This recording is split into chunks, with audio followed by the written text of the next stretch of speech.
অনেকে রোজা রাখে কিন্তু নামাজ পড়ে না, তাদের সম্পর্কে কি বলবেন?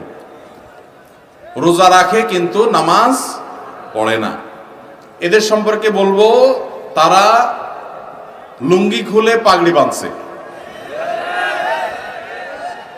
লুঙ্গি খুলে যদি কেউ পাগড়ি বাঁধে এই নিয়তে যে পাগড়ি বাঁধলে সওয়াব হবে, কিন্তু লুঙ্গি যে খুলে গেল সেটার জন্য কবিরা গুনাহ হবে, সেটার খবর তার।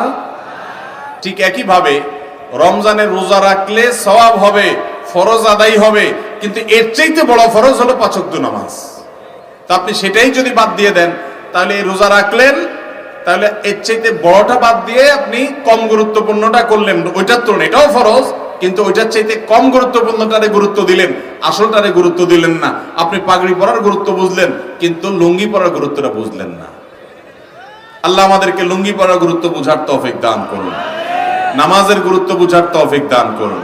অনেক ভাই আছে নামাজের গুরুত্ব তাদের কাছে, কিন্তু উনি রোজা রাখে। রোজা রাখে এটা ভালো কথা, কিন্তু তার চাইতে ভালো কথা হলো নামাজ আদায় করা। একজন রোজা রাখে নামাজ পড়ে না, এই লোক খারাপ।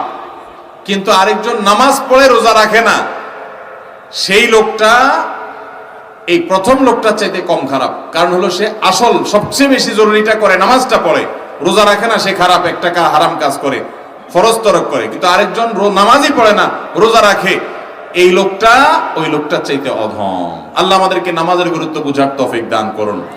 ঈমানের পর নামাজের চাইতে গুরুত্বপূর্ণ কোনো কাজ মুসলমানের কাছে থাকতে পারে